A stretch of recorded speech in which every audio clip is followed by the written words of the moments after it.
3 minutes, it'll be 4 minutes, and then countdown. Y'all been watching that KBO? Yeah. Matter of fact, I got to pull the scores. I forgot all about it. I know. Pull them up. Yeah, I've been watching. We're connected everywhere, gentlemen. We're live.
Not one bit.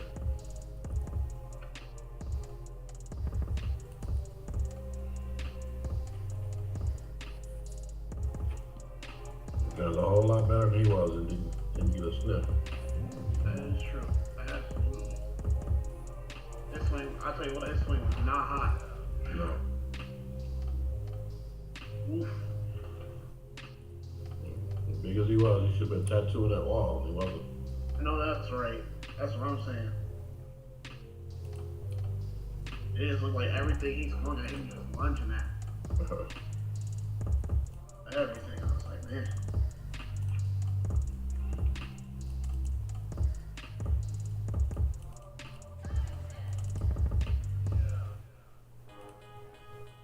All right.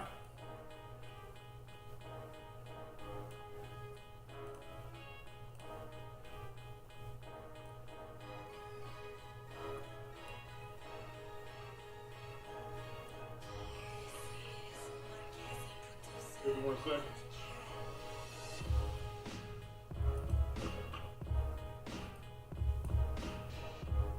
We down to under 1 minute. We about to start this show. Coach Rod, you ready?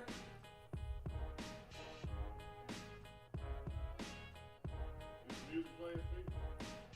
We about 30 seconds out from the hottest show. We don't hear the music though. You don't hear the music? Let me make sure.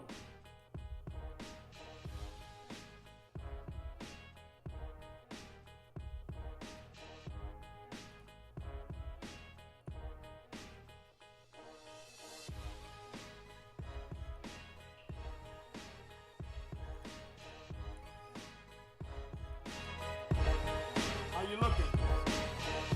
Ready? We ready to start the show. Coach Rod, take over, baby. Go on in there. Welcome to the baddest, the hottest baseball podcast in the land, the We Play Baseball Podcast. I am your host, Rod White.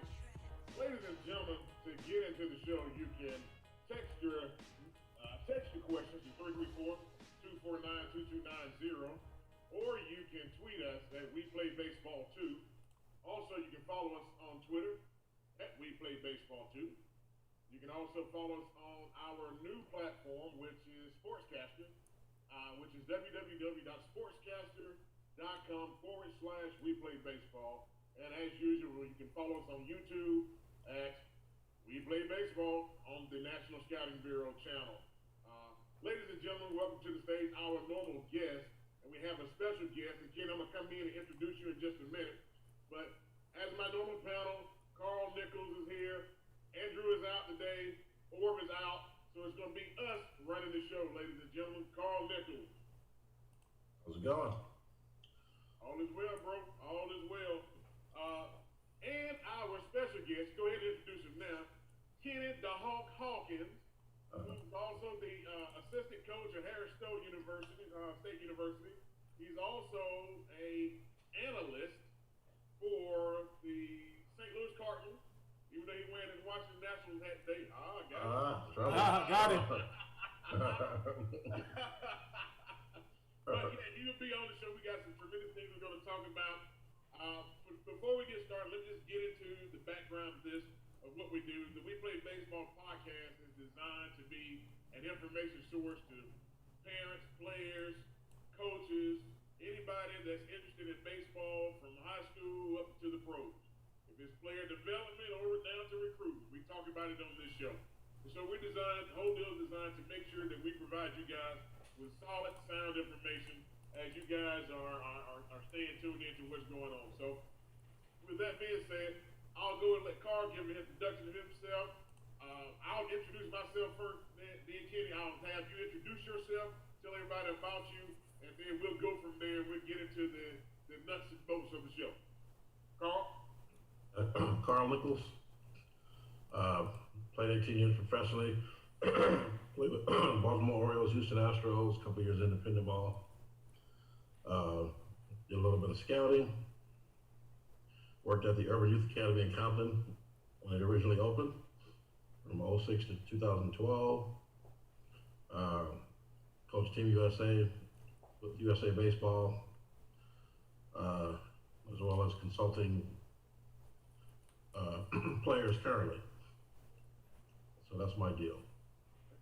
I am Rod White, the show. I'm the associate head coach at Texas College, former area associate guy with the Red Sox and the Phillies, former associate scout. Prior to that was at Alabama State University as an assistant coach.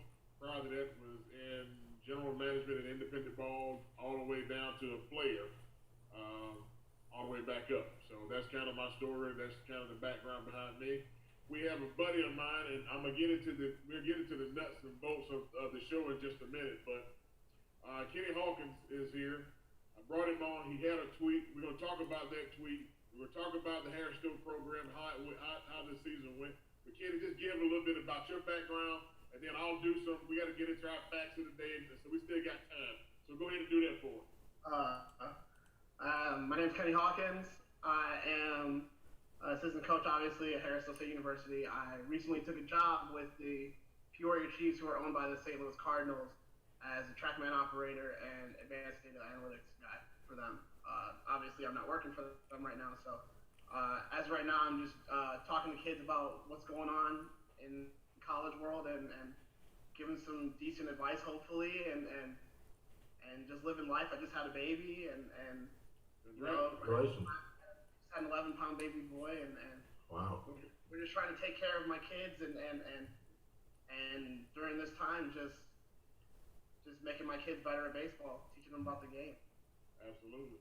Congratulations, my man. I forgot to mention that this is a new dad, ladies and gentlemen. What's the birthday?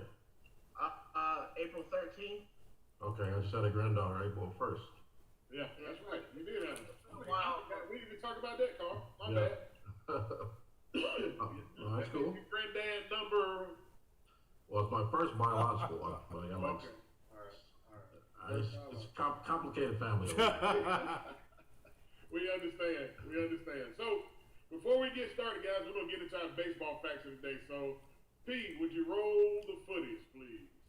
Oh, get the facts first. You got it on playback. I need to see playback. Yeah, you're supposed to do your Absolutely. the history. Baseball facts for Monday, May the 11th. On this day, May 11th, rather, includes a total of 46 Major League Baseball players born, 31 players that died, 59 players who made their Major League debuts, and 65 Major League Baseball players who appeared in their final game. That's fact number one. Fact number two. On this day in 1946, Boston Braves lose to the Giants 5-1 in the first night game played at Braves Field. The 37,407 fans, the largest crowd in 13 years, are surprised when their hometown heroes take the field wearing a shiny satin uniform designed to reflect the lights generated by the electricity used for the evening's contest. Braves Field, so that people know, Braves Field is located in Boston, Massachusetts, and today is the home of Nickerson Field on the campus of Boston University. The stadium served as the home for the Boston Braves in the National League from 1915 to 1952. Prior to that, the Braves moved to the Milwaukee in 1953. On this day, in 1952, many of us known as the Cuban Comet, suffers a fractured skull and breaks his wrist when he runs into the left field wall chasing Duke Snider's triple in the Cardinals' 8-5 loss to LA at Busch Stadium. The St. Louis outfielder will return to the lineup mid-July, only to have a bone in his forearm broken when he was hit by a pitch thrown by Craig Anderson of the Mets a month later. Kenosha was the first player of color to enter into the White Sox history. He had bad luck. 5 decades. On this day in 2004, after missing the day's game before to become an American citizen, Red Sox left fielder Manny Ramirez, much to the delight of the Fenway faithful, leads his teammates out of the dugout waving an American flag to celebrate his first day of citizenship as a United States citizen.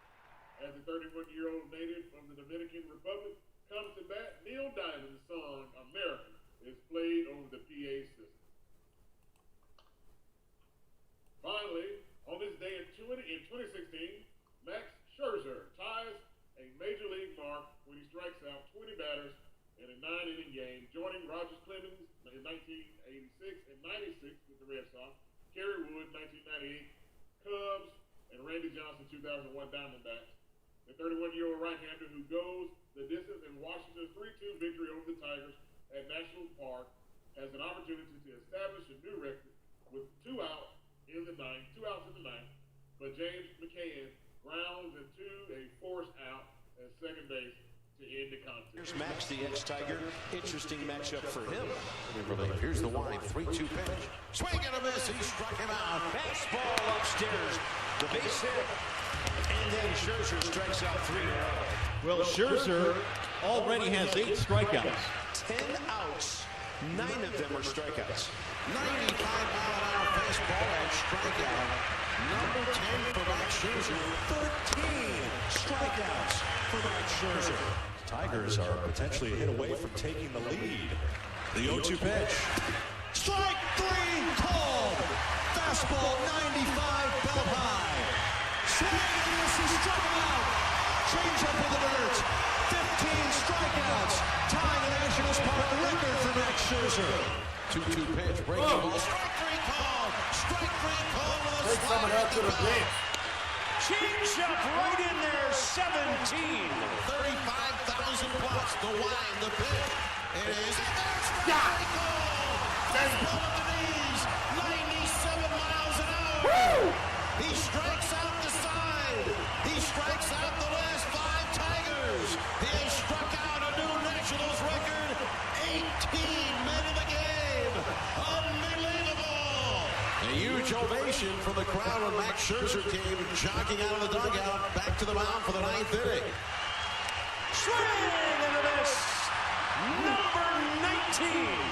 He's one off tying the Major League record for strikeouts in a single game. The count 0-2. Now the kick. Here it comes. Swing and a miss.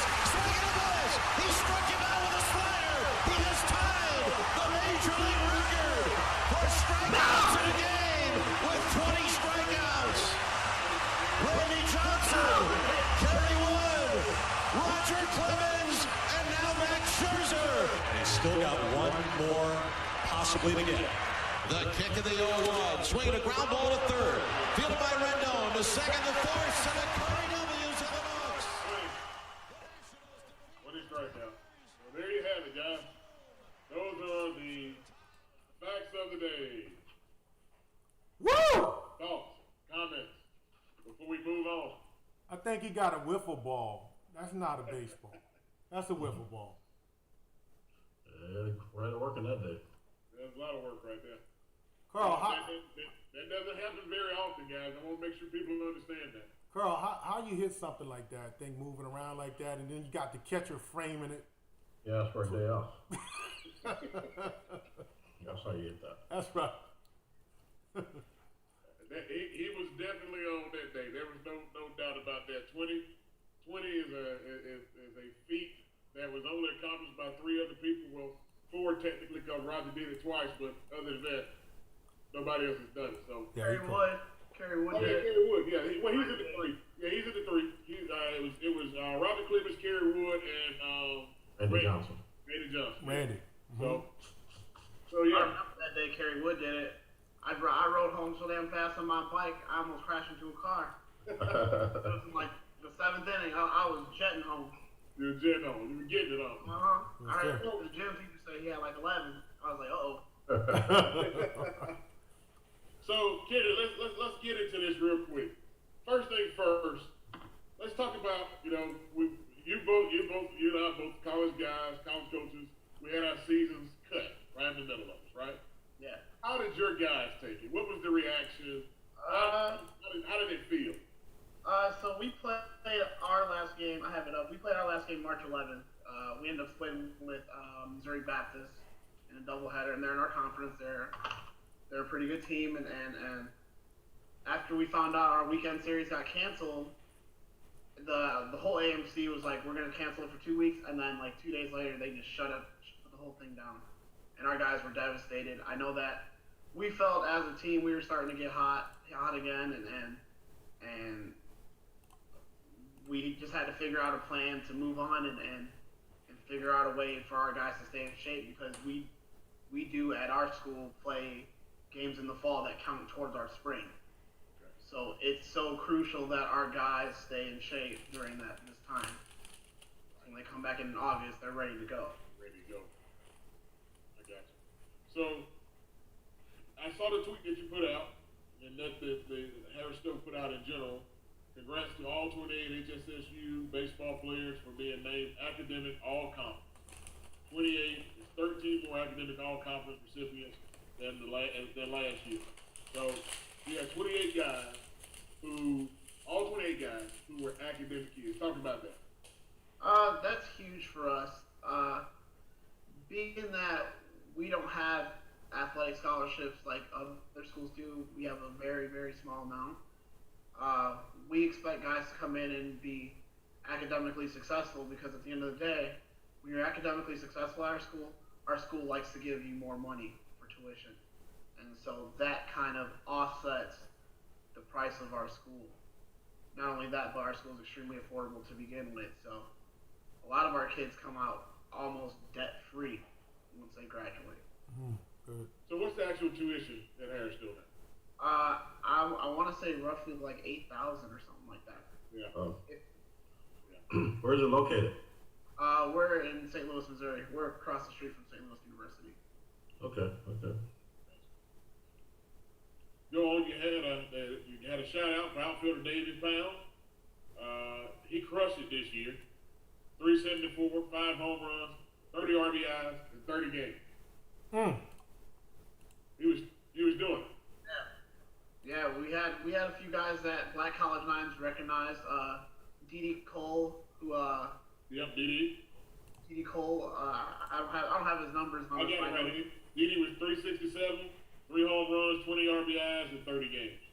And then we had small school HBCU Player of the Year, Matt Janicek, and he had 39 RBIs in 30 games. He went crazy. He was a transfer in this year from Lindenwood, Belleville. He actually, their school actually closed down, and we were lucky enough to have him. And 2 of those 3 guys are going to be back next year in our lineup, and we're excited to have them back. Absolutely. So let's kind of segue here now. Let's get into anything else you want to say about school. Anything you want people to know from the recruiting end. I know I sent you a guy last year, catcher. Oh yeah, Big Q, man. I love Q. He's one of my favorites. Real positive dude in the dugout, and he can tell you just like anybody, it's a real brotherhood at Harrisville, and that's one thing that we take pride in is our coaching staff and our players. We call ourselves Stowe guys, and what a Stowe guy is to us is a guy that comes in and works hard and does what's best for the team, and puts the team first, and gets it done in the classroom and gets it done on the field. And those are the type of guys I look for. And it's not necessarily always about the talent, because at the end of the day, at a 4-year, we try to develop kids, and if they come in freshman year, we hope that they're there for 4 years. So that's really big for us, that they buy into our brotherhood.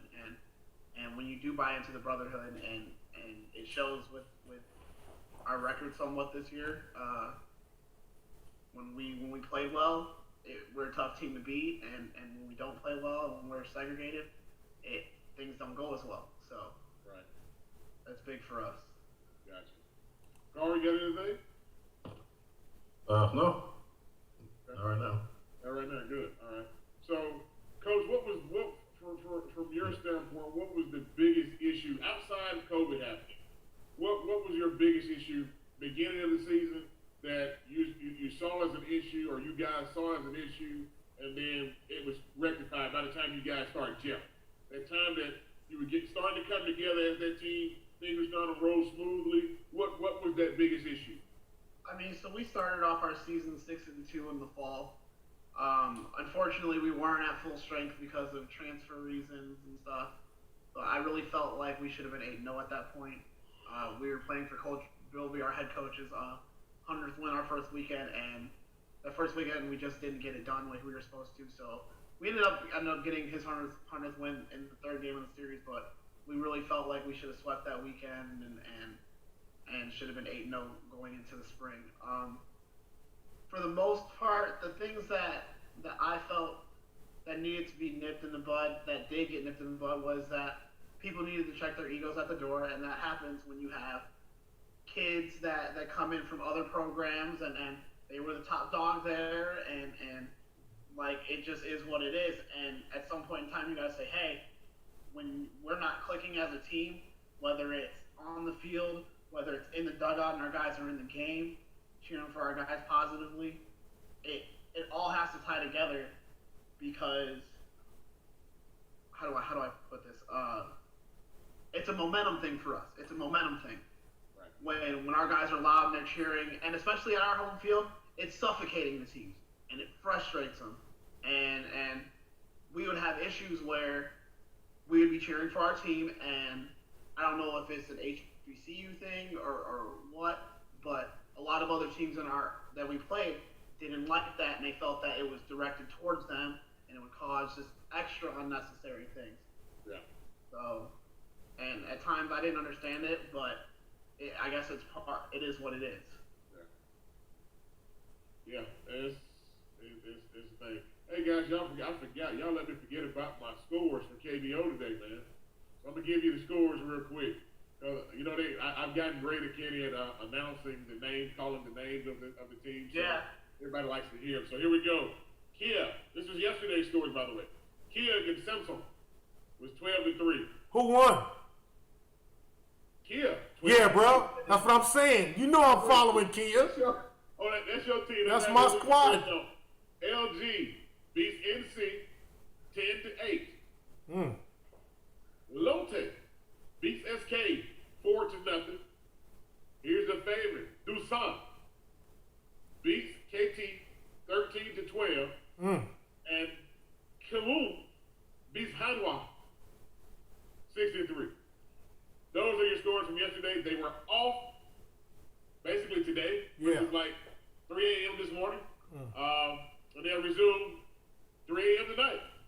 I saw. You been staying up watching? I saw. Oh, Kenny? I got a baby, man. I got You got a reason. Yeah. I was up. I happened to be up. Yeah, you got a reason, man. I keep trying, man. By 1 o'clock is a wrap. I can't do it no more. I actually saw the rankings. You didn't see the rankings? Yeah, on ESPN. We ain't ranked that high. So We got some catching up to do. Hey, you better have to move your money to Samsung or somebody. Well, we got them next week. We're going to see what's up. They're going to have to bring something to get some. I know, right? All right. All right, so we're going to change the subject. We're going to get into it. Pete, Mike, put up the tweet for me, please. The first tweet. Because we finna bust some heads on this one. Oh, man. I'm about to get mad. But I'm just saying, everybody know how I feel about it because I made my point, my position clear about this. So, P, if you would, put up the two tweets that are together, the first one that we had, and let's show that to the audience so everybody gets a chance to see it. So, I'm going to read the top one on yours first, okay? This is Coach Hawkins, all right? He says, nothing worse than seeing these youth tournaments start up knowing damn well that half these kids aren't ready to play. And I don't mean high school kids. I mean like 8 through 13-year-olds. And for people that say, well, tough luck, you're the problem with baseball today. And it said that people that think that way, you're the problem. Tweet 2. I'd love to hear some of the logistical solutions. I would have said logical and logistical solutions to how you play baseball and social distance during a tournament. Persuade me why I should risk it for my boys to play a game that they aren't getting paid for yet. Hashtag, which is the title of this segment, by the way. Hashtag, bigger than baseball. Brother, go. On you, kid. Tell us about that. So, long story short, I live close to the border of Missouri. I live in Illinois, actually. And Missouri has started up playing tournaments and stuff. And I said some things also on Facebook that a lot of people didn't like. Because there's just no logical reason with everything that's going on to be playing ball right now. I'm a very big believer in human life is more important than anything in this world right now. And if you don't have the patience to just chill out and make sure everything is safe and we can do this the right way and just get back to normal, then honestly you're the problem. It's simply put. Hey, do me a favor. Show the contact page real quick. I want to hear if people have something to say. Because if you would show the contact page, I'm going to blow it up so I can see it here. If you have questions, comments, you can text us at 334-249-2290, or you can chat live in the Facebook Live chat box, and we'll get them right here and be able to look at them. All right? So you can tweet us. Also, you can tweet us at WePlayBaseball2. That's the number 2, so that we can actually get tweets from you guys if you have something to say there. So I'm going to read something first, Carl. Then I'm going to let you chime in. All right? So this was an article when you sent when I saw your tweet. I sent it to our crew, right? And then I saw another tweet. You may have sent me this one too, but it was about the Red Sox pitcher on possible MLB restart. And he says you can't tell a guy to risk his life. So I'm going to go down, and I'm going to read part of this because I want people to kind of get the complete basis behind this. Let me get it back in the right space here. He says, this is Colin McHugh, by the way. You weren't able to pull it up, were you, Pete? No. Okay, that's cool. All right. He says, I'm a husband. I'm a father. There are many guys in this league with underlying conditions, with pre-existing conditions like diabetes and a heart arrhythmia. You should look at our coaching staff. There are tons of guys over 65. Umpires, there's a lot of guys over 65. You're talking when you're talking about the risk factors here, there's going to be some guys who sincerely have to weigh the risk of what it's going to take to come back versus staying home. He continues on. We're in a situation right now where you can't make this mandatory. You can't tell a guy you have to come play or else your roster spot is not going to be here when you come back. Now, we can argue that, but that's what he's saying. You can't tell a guy to risk his life and the life of his family and the lives of anyone who chooses to be around to come play this game. Therefore, you probably going to have some waivers signed or whatever else you need to have done to make guys feel comfortable after coming back. Then MLB, the teams are going to have to do everything in their power so that we go out and go about this in the best possible way and don't just start playing games, but really set an example of how to do this, how to do it well, and how to do it safely. So here, this is what is being said by Major League players. I'm not getting into what the league says and what the league is going to do yet because they have not come up with their terms. However, as you stated, there are teams that are in Missouri, there are teams that are in Florida, travel ball programs that are beginning to open up. Now, I'm going to open this up. I just wonder, here's my thing. Here's my question.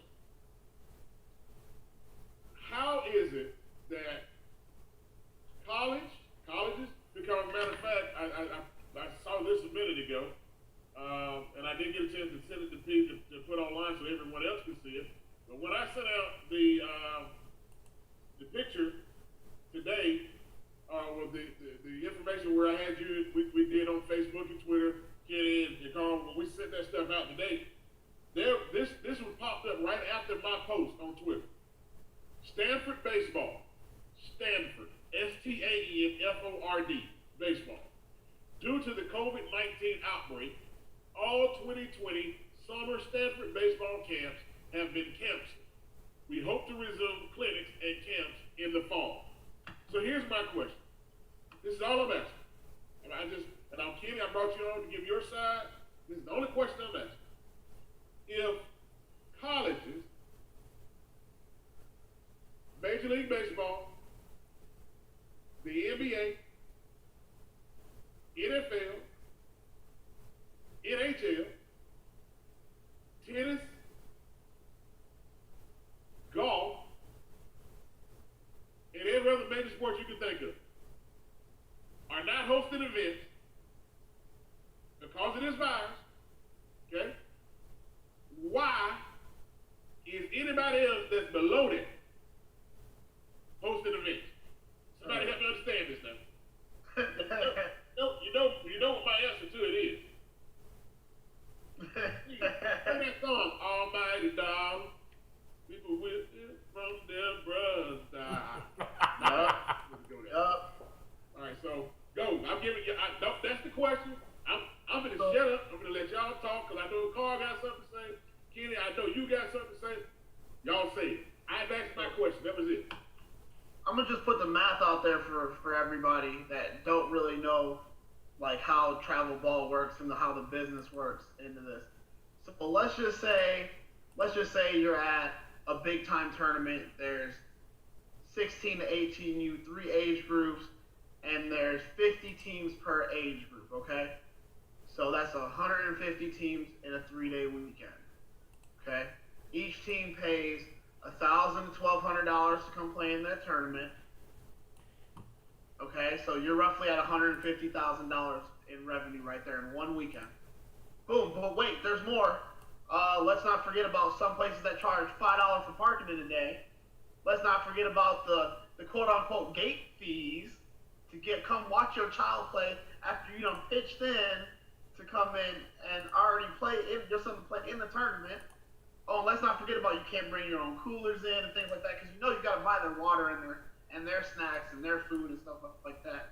So there's a lot of money involved in these tournament companies and stuff. And I work for one, so I understand what it's like. And luckily, we've been blessed enough to where we've been giving back the funds to teams, full refunds, because at the end of the day, like, we're in a time where people need their money back, you know?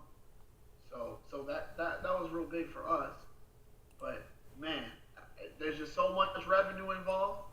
And 8 weeks, there's roughly 8 to 10 weeks for a tournament season, roughly, for summer ball until everybody starts football, 8 to 10 weeks. That's a little over $1 million.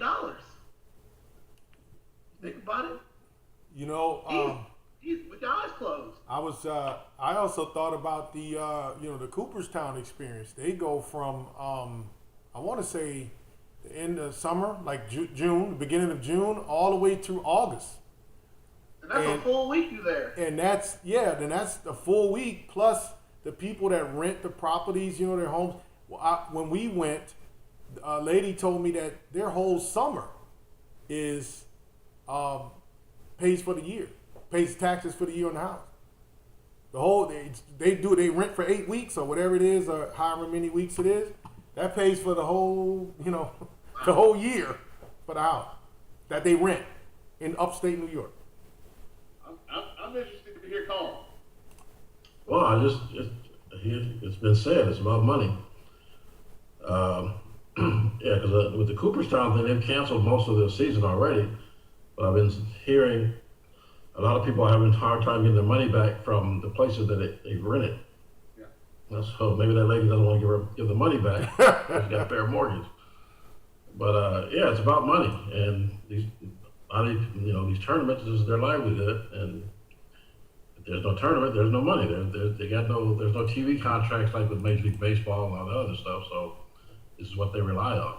And then you got a lot of parents and kids who want to play, who don't know any better.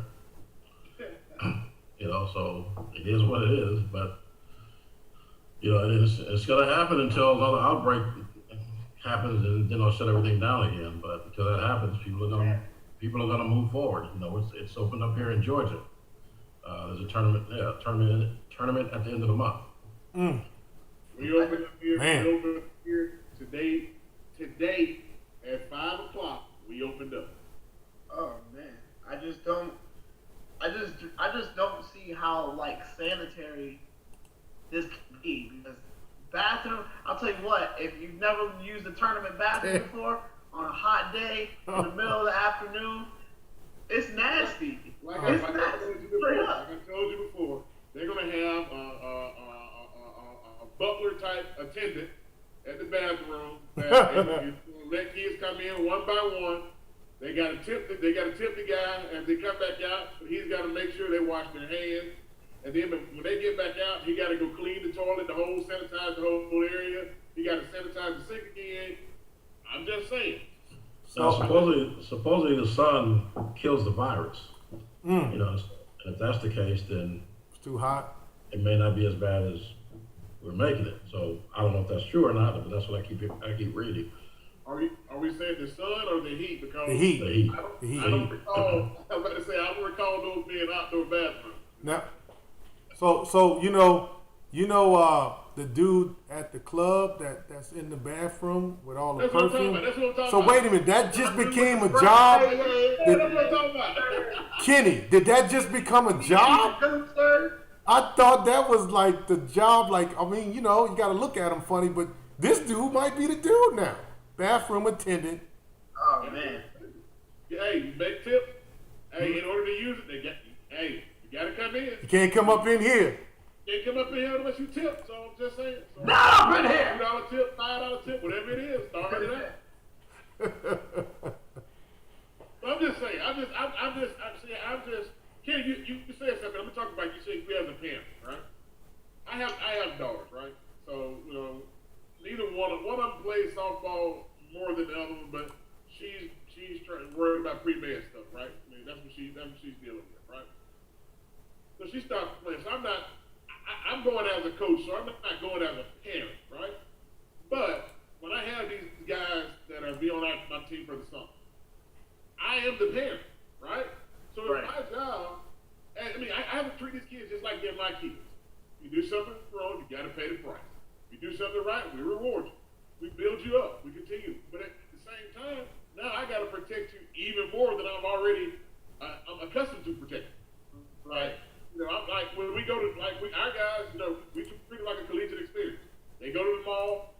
we're at the mall.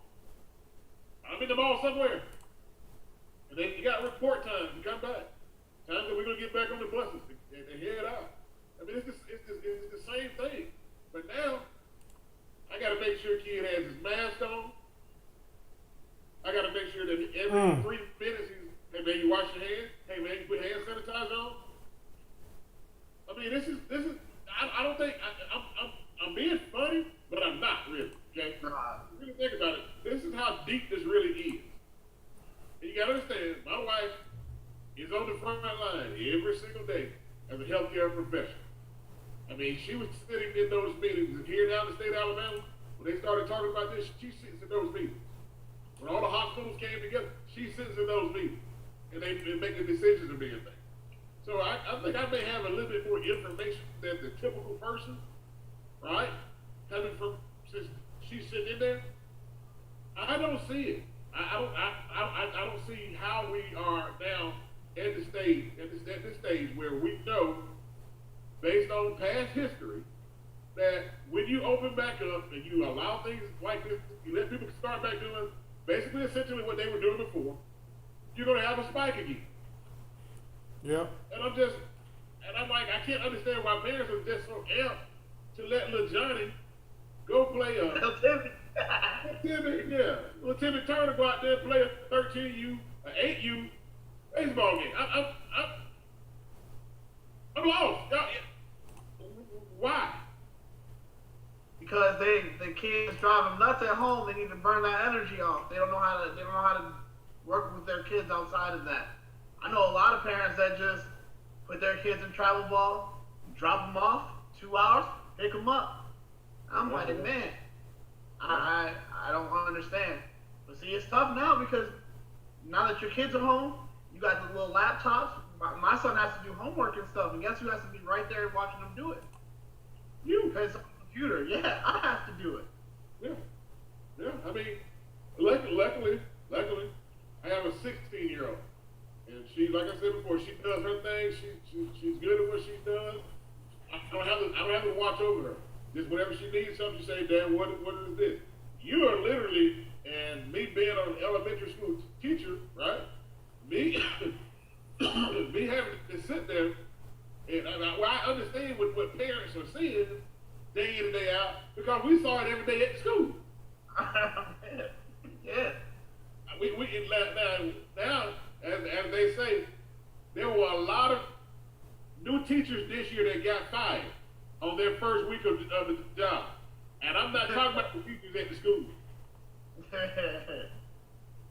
So I'm just saying, you get to find out who your kids were, you got to be there with them, and now you want to let them go play. Listen, I get it. Don't get me wrong, I get it. I totally get it. There are days at the school that I was like, man, bump this, y'all, hit the stations, go play. I don't feel like listening, I don't feel like talking, just go play. I get it. Understand. But I'm not, will not, have not ever put a child, especially your child or my child, at risk to play a game. For right now has no game. Let me say this. To play a game that there is no real game right now. First of all, this is one of the things Drew instructed me to say, all right? Since he's not on here today. One of the things he said was that there would be no MLB, because all these places that are opening up, right? There will be no MLB scouts at those events. Why? Because it was mandated by Major League Baseball that they don't attend anything. They have to stay at home just like everybody else. Now, think about this. What college coach is going out to games right now? I'm not. Not a chance. Not a chance. Not a chance. So I'm just saying, I'm come in, man, because as a current parent, you're current granddad, been a granddad. Where do you stand on this? You take the kids out? Well, there's no kids here where I am, so I don't have that issue. But they're all with their parents or whatever. They're all been quarantined. Again, some people just have to don't believe fat meat is greasy, and so they just have to be shown. And they start playing, and there's another spike. Probably things will probably get shut down until at least Christmas if that happens. So we just have to wait and see what happens. Like I said, it's about the money, and these people want their money, and they're gonna do whatever it takes to get their money. So, or to keep their money. Yeah, exactly. So where, as us, all of us, everybody that's on this line that I'm looking at, a fan, where do we say, or where do we come in and say, hey guys, or do we? And we say, hey, that's on you. You can reach us at 334-249-2290, or you can tweet us at WePlayBaseball2 if you want to get your information, or just type in the actual chat box. And I just realized my phone is down, so if you typed in the chat box, I hadn't seen it, but here we go. People are starting to call in, text in. Here we go. Here's the question. Now, are you guys talking about the teams and leagues under 13, or are we talking about summer travel ball for high school?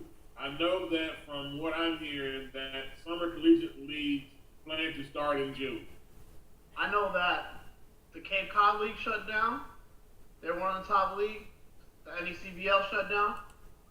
Cal Ripken League shut down. If you're seeing these top leagues where these guys are literally future first top 5 round draft picks in one of these leagues, why do you think your child should be out there? Why do you think your child should be privileged enough to go out there in front of a kid who's been playing his whole life, and now he's throwing 95 to 97, he's getting ready to go have the experience of a lifetime in the Cape Cod League, and the kids can't? That's literal. Like everybody, It doesn't make sense to me. it's like everybody's forced to make a business decision. What kind of business decision you gonna make? Do you? Because if you're not getting paid to play, and it's just recreation. So if you're getting paid to play, now that's a different business decision. Because you got to remember, like Colin McHugh was saying, what if I refuse to play? That's right. So again, y'all keep on. I'm trying to pull up the footage here, the pages, because my phone shut down for some reason. For me, it was like my son plays on an AU house league team. We were in the travel thing last year, and I just wasn't a fan of it. I didn't like the way things were ran, and all the glitz and glamour that comes with 7 through 10U baseball, with the walk-up songs and stuff. Yeah. It just wasn't from my son. I want my kids to grow up. I have a 5-year-old, I have an 8-year-old, and now I have a newborn, and I want them at this age to see the pureness for the game, what it is. Like, just having fun. Like, I don't even, as an instructor too, I don't even really go through teaching my kids with hitting. I just tell them to barrel it up, hit it hard somewhere. Yeah. Let the kids fall where they may. But would you play? Would you make a decision to play right now? Let's say there was a tournament in June. It's May, bro. It's actually May 11th. So would you? So okay. So your team, your travel team, for all purposes, you would not attend the tournament right now. Not a chance. I wouldn't personally. Even if my team went.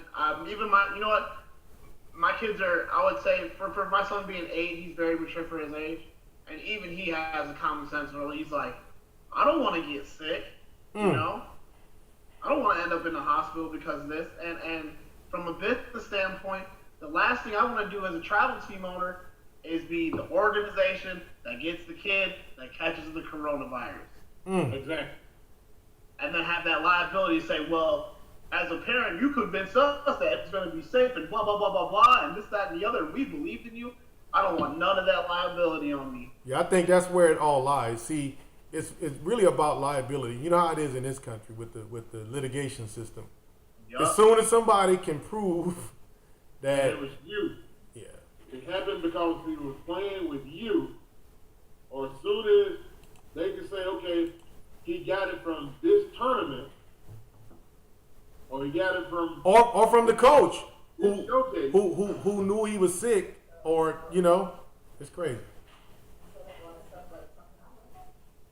That's a scary thing, man. And like, just being in a hospital, because my son was in the NICU for a few days, and just seeing what was going on there and how isolated everything was, and how you had to get your temperature taken and this, that, and the other. Like, this is no joke. Yeah. Like, and none of us have lived through this. That's the thing. Like, none of us know how this is gonna go. The people that have lived through it are so old that they probably can't even explain it to us about what a pandemic was or what the experience was like. So I don't get why people are in such a rush to get back to things. Like I said before, all I'm saying is this. We got people that are now tuning in through the other Facebook outlets since we got it back up and running. Well, listen, you say it just like this. I said it before, I'm going to say it again. Major League Baseball. I started with colleges, Major League Baseball, the NBA, the NFL, golf, tennis, beach volleyball. All the professional events are holding off. Why? Because for liability, one, this is what I tell everybody. Excuse me. One, we don't have a vaccine for it. Two, there's no antivirus for it, right? Three, we're still unsure how it's even spread. I mean, we say it's airborne one day, then we say it's by touch, then we say it's by this, listen, that right there alone should just make you pause and be like, None of the major professional organizations are playing. Colleges are completely closed. Schools, high schools, elementary schools, everybody just say, hey, we just gonna let y'all pass this year. That's it. We all people with some degrees coming up in the next. Hey, y'all through. Y'all good. I'll tell you what. Graduation class of 2020, y'all good. All right. Really put this into perspective. That's all I'm asking people to do. All these people are shut down. All these organizations are shut down. And we're talking about little Timmy Turner, 8 years old. Gonna play his travel ball tournament this weekend. And you have, y'all get parents, you may get mad at it, but you got parents who actually say, yeah, my son needs to play travel ball this weekend. Really? That ring, gotta fill that ring case, you know? Gotta get that $20 ring on your finger. I don't know. Listen, I don't know what else to say about it. I mean, I think it's crazy. I told our players, this is what I told our players this time. My group of kids today. I said, we're going to start hosting virtual showcases, virtual tryouts. So if you want to play for the team, send me all your footage. So just send me the footage. I'm going to evaluate your footage, look at your footage, and then we go from there, right? I said, well, we're going to, the 30th, we'll reassess and see what they're saying. If they give us more information that's valid and tell us how we can do stuff, great. We can start looking at moving forward. But that does not mean we will play. Even if we did play that 17U team, you're talking about late July. At the earliest, late July. When it's really hot, Carl. Late July. It's that time when you walk out on turf and it's 158 degrees coming up from the ground up. And it's 105 coming from the sky down. I'm talking about that time. Now if the heat does it, that type of heat, I'm going to sit in that mode just like this. I'm going to be out there coaching third base in a tank top. I left Alabama. It was too damn hot for me. 9 days out there, said, nope, I'm gonna come back to Illinois. Go back to Illinois. Hey, man, I'm telling you. He said, no, sir. Hey, man, listen, I'm telling you, 158 degrees coming from the ground up. We put a thermometer on the ground, literally. One of the little laser deals, like they scan your forehead with type deal there. We put that on the ground. It was 158 degrees coming from the ground up. That's like Busch Stadium. Yeah, we had an umpire at the game tournament last year. They had to switch umpires because Buddy had a heat stroke. Ooh. It's that bad. It was like 5 o'clock in the afternoon. That was my first game coaching in Alabama. I said, Yeah, but that was the umpire's third game though. That was his third game calling. Oh, I'm sure it was. Oh, he was on the struggle bus ever since the second inning. Hey, so I see. All right, here we go. We got more. Here we go. They're laughing at us. All right, let me see what they say here. Coaches, I know of tournaments coming up Memorial Day weekend, and in the DFW area, a college league is planning to play in June. Also, there's a showcase being advertised first week in June. How about that? All I can tell you, got to be more careful. I ain't gonna be there. I hope people. I pray for the best, and I hope for the tournament people that run the tournament companies that it goes well for you. Because if it doesn't, you gonna be in big boo boo if you get someone that catches that stuff.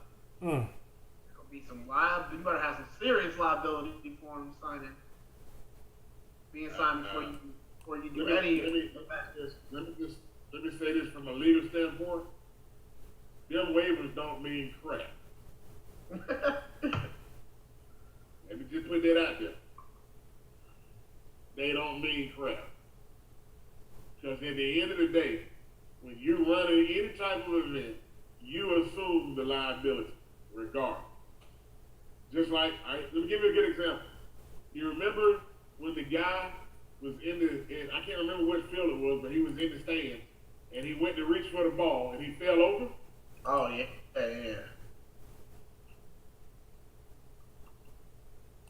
Do you think his family got paid? So I'm just saying, I'm not, I mean, don't get me wrong. I mean, you can get hit in the head of the game with a foul ball and another thing, and then there's a lawsuit. I get that. That's minute in comparison to a disease that is airborne, whatever, no vaccines for, no antiviruses, no medicines, right? If you get it, all you gotta do, you got one choice, let it run its course. You survive or you don't. You own but your we own. send our kids out here to go play. I want to make things clear. Like, I want to play. Like, I wish it. I was making one thing clear. Like, people like, oh, you just don't want to see baseball come back. I've been doing this my whole life. Baseball is what I do. Like, I want to play, but I want to play when it's safe for everybody. I don't have to wear a mask and feel convenience. Listen, I ain't making no money. Carl, we're not making no money sitting here. I mean, nobody's collecting the check here right now. Check for this? I mean, we don't get paid for this show. Number one, we do this because we love to. Two, we ain't collecting a check sitting around. We coach. We want to play. We get paid for coaching. That's what we do. Get paid for coaching. But in the same note, I don't like blood money. Nope. We put that out there. I ain't giving nobody CPR. Exactly. Well, you're going to have to learn it if we out here with this corona out here. I mean, no, I'm certified. I got all the certifications. Well, the difference between, right down the wall. the difference between the major leagues. Well, I'm just kidding. In the major leagues, if you get hit. I'm not kissing nobody to bring them back. Listen. I'm just saying. I'm being funny, but it's funny. I'm just saying. I'm gonna say this. Listen. If you choose, now this is if I was a medical professional, they probably fire me for saying this, but they can't say that to me right now because I ain't no medical professional. But if you choose to go out there, and I I ran the facility. Me. If you made a decision, if you chose to go out there and you got that virus, I should have the right. I'm talking about you being stupid. I ain't talking about, you at home and somebody breathed on your mail and you accidentally touched the mail and you picked the mail and you sat it down and then you got the virus. I get that. All right, I get that. I'm talking about you decided to go to the party yesterday. You decided to go to the travel ball game. And you got it. I should be able to refuse to serve you. I should. Because you made a choice. I get to make a choice too. I'm trying to protect myself and my family. Now, because you want to jump out there and go out here and do all this stuff, I got to put my family at risk. That's what the man Colin McHugh was saying. Y'all making me jump out here and go play this game and put my family at risk. Now I got to quarantine myself and stay away from my family, all because you decided you want to go out there and get corona at the travel ball tournament. Stop it. Grow up. Get over yourself. Now I'm in here. Man, I tell people life will go on, man. Life is gonna go on. We'll be back. We'll be back doing this soon enough. That's what I'm saying. Hey, just chill out. We lost. I don't enjoy y'all family. I'm having a good time with my family. I swear. Man, look, I'm working so much. I'm working more than I have ever been. To be honest with you. Trying to get everything ready with the Scouting Bureau, trying to do stuff for this show. Kids that I'm still doing some lessons online with that are local that I can't go work with. I'm busier than I was before because of this daggum thing we out here talking on right now. These computers, cell phones. I'm busier than I was before. I'm being productive, but at 6 o'clock when we done, 7 o'clock, 7:30 when we done, I go listen to the show for a minute. I hear it out, and then after that, I ain't talking to nobody. I ain't got nothing to talk about no more. The next hour, the rest of that night, that's with my family. That's it. Because my wife's at work, my daughter normally doing her work. I'm working. I ain't talking about it. We ain't got nothing to talk about. So I'm just saying. So before you get mad, why you didn't answer the phone? I ain't got no. I'm busy. My family. Playing cards. Man, who knows? Watching Tiger King, Yeah, man. Tiger King. Listen, bro. We all watching, older movies now. Man, I've watched. Ain't gonna lie to you. We have movie night every night, right? So we watch like 3 movies. We go to bed like 12, right? So we'll watch 2 to 3 movies a night. And man, I've watched so many movies. I watch movies over and over again. I know some of these movies verbatim now. Like that Rambo movie, that new Rambo, Last Blood. Boy, I know that thing inside out. I've been watching movies, man. I mean, listen. I'll be honest with you. I'm not the guy, so that everybody knows. I don't think everybody knows this about me. I've been in sports. My dad is a Hall of Fame basketball coach, right? So I've been in sports since I literally was walking. Started crawling and walking, like I've been at that basketball game, some sport. I'm not the guy who comes home and watches NBA all the time, right? I'm not the guy who watches the NFL games a lot. College baseball, yes. Pro baseball, yes. I do watch those 2 things. But when that ain't on, I ain't really looking at sports, to be honest with you. I hear somebody say something on Facebook and then I go look it up. Like I have been watching The Last Dance and there's a lot of nuggets that I've been taking out of that and posting little posts on Facebook and social media and things like that. But other than that, I don't watch it like that anymore because I've been around it all my life. And I do it day in and day out, every day, doing the same thing. Now my dad, Hall of Famer, right? I don't care what else is going on. He's watching whatever sport is playing. Literally. I can't do it. I just can't do it. My mind doesn't allow me to do it. Carl, do you watch as much Major League Baseball as you used to? Actually, I've never watched it, even as a kid.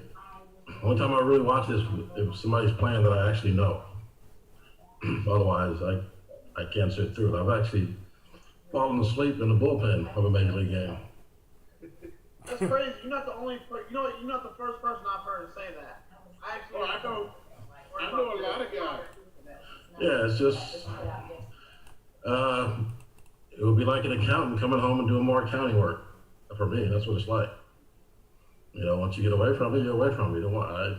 I know what I know what's going on. What's going to happen. I don't need to see it. I'm not. I mean, I was gonna say I'm not a fan. I could say I'm not a fan, but I'm just not fanatical. Where I got to see what I check ESPN and see the highlights, and I'm good. That's really all I need. If I see that, look at that. If you see that. But yeah, unless somebody I personally know, I have a hard time watching the game. Unless I'm analyzing guys on the field, then I can watch it from that perspective. I actually watch more college softball than I do anything else.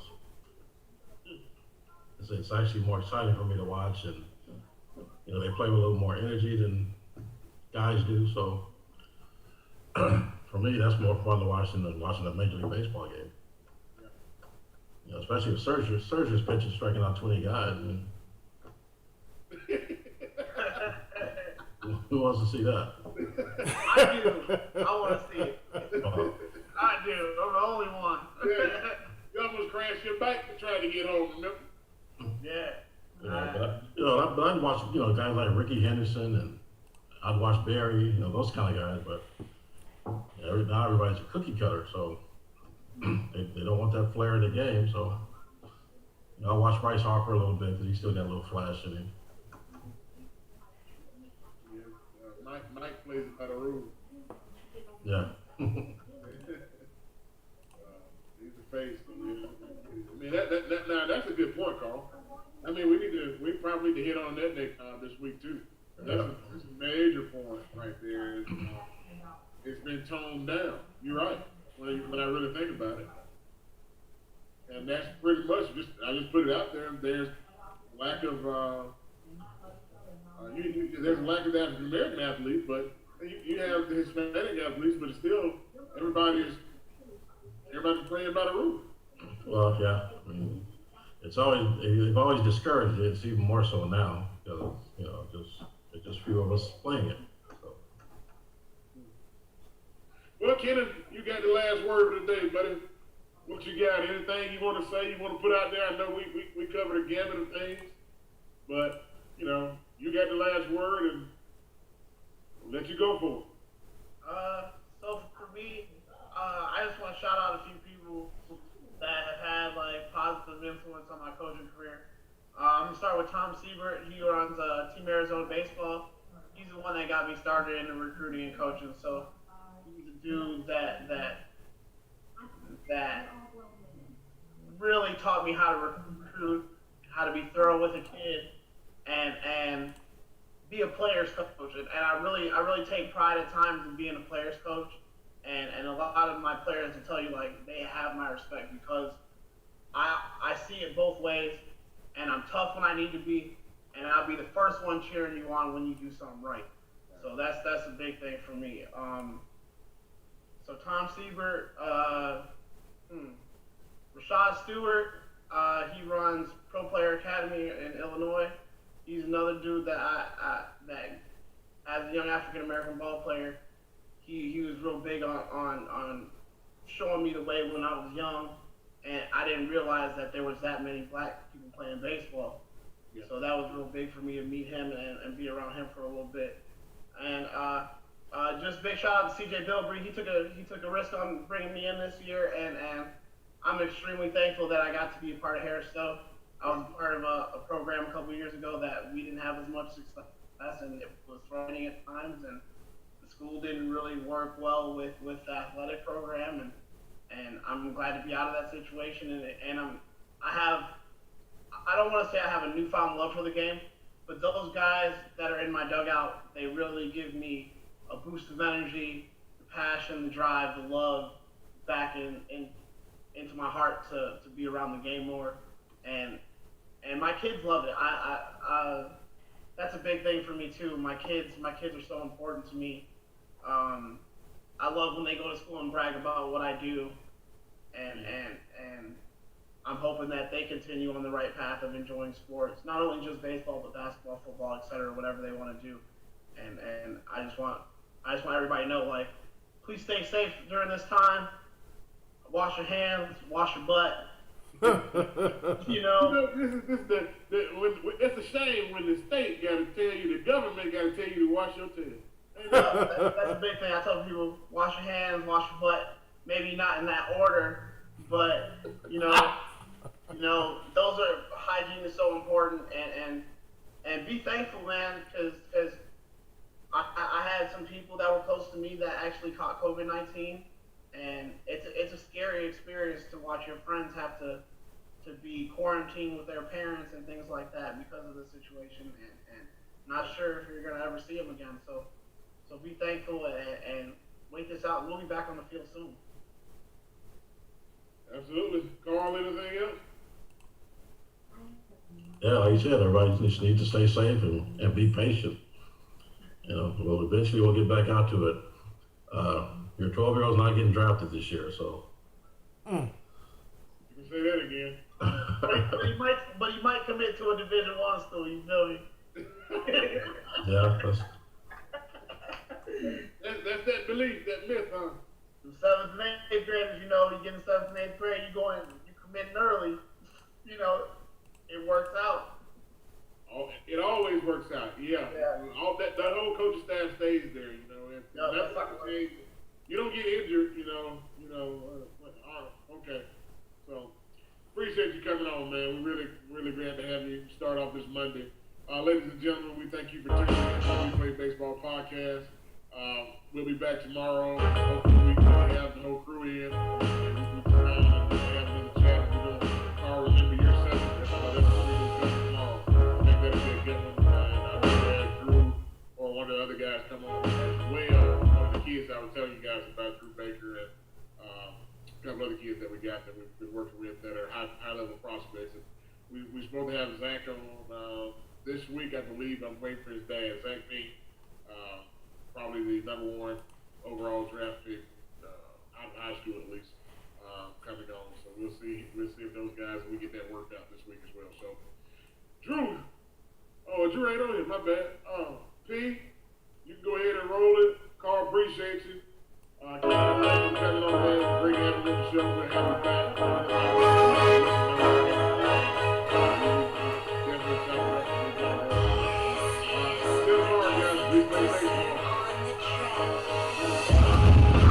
The National Scouting Bureau is a legal opportunity company. The views of outside guests, commentators, or advertisers of the WePlayBaseball Podcast do not always reflect the views of the National Scouting Bureau. All rights to the National Scouting Bureau's WePlayBaseball Podcast content are sole proprietor of Athletic Game 360 LLC, the parent company of the National Scouting Bureau.